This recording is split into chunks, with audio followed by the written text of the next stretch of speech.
It's been an honor to represent you there. I look forward to carrying that experience and that determination and that integrity into the office of governor to help keep this state the great state that it is and make this state a better state for my children to live in, your children to live in, and hopefully my grandchildren and your grandchildren when the time comes. And I want to say this. I believe in November, Georgia's citizens are going to vote for a candidate based on a couple of things. Number one, I believe it's integrity. I believe integrity will be the number one issue that drives Georgia voters in the next election. Number two, I think will be determination. How determined are you to carry forward the plans that you've proposed, and what is your history showing about your dedication and who that dedication is to? And number three are going to be your ideas for how you're going to solve the challenges of this state.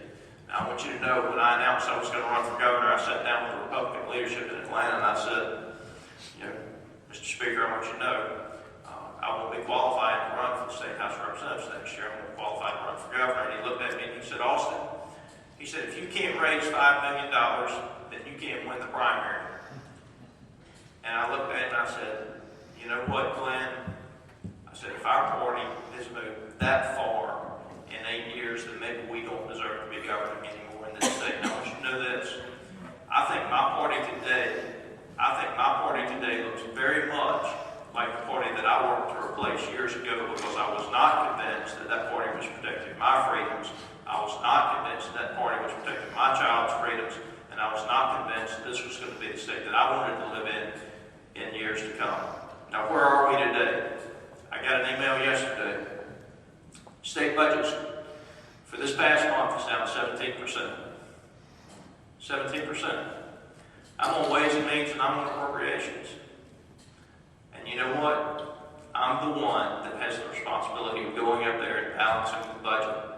Of all the people in this race for governor, I'm the only one that is in this race that has to go up there and do this job. And I want to talk with you about the economy for a second.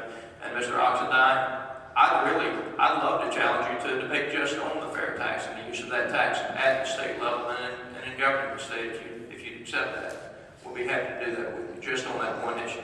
We'll debate the others too if you'd like to, but that one issue, I think we need to have a serious debate on. I want you to know this. Data-driven. Data-driven is my approach to government. The facts are the facts, and anyone who goes with the facts is lying to you, and someone who will lie to you to get elected will lie to you to stay elected. These are the facts. It takes a 6% increase in the sales tax to offset the income tax. In today's day and time, you can order anything that you want to, from a BlackBerry, from the internet, through the mail, and not pay any sales tax on it. Now let me ask you this. Those of you who are small retailers, can you compete if you have to charge everybody a 13 or a 14% sales tax on a hammer, on a board, on a firearm, on a loophole scope? Can you compete with an internet that is tax exempt? It doesn't work, ladies and gentlemen. I'm sorry. But until we get to a system that taxes people based on what they buy with regard to the sales tax instead of where they buy it, you cannot take the sales tax on Georgia's retailers to 13 or 14% and expect that you're not going to put them out of business. That's just the facts.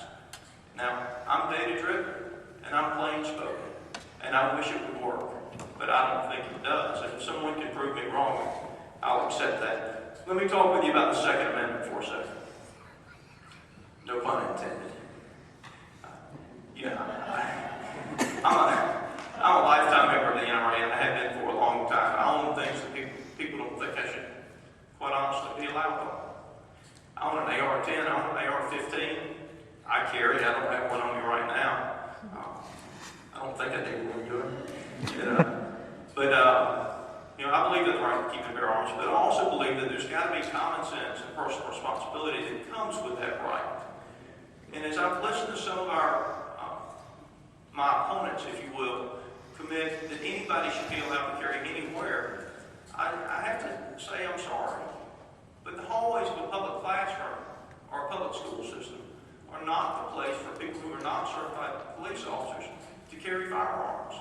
I promise you this, I'm always going to protect my right to keep and bear arms. I'm going to protect my son's right to keep and bear arms, and I'm going to protect your right to keep and bear arms. But I'm also not going to let the debate on that pendulum swing so far that it ends up with further restrictions on those of us who do believe in the right to keep and bear arms, and believe that there should be some common sense that comes with that.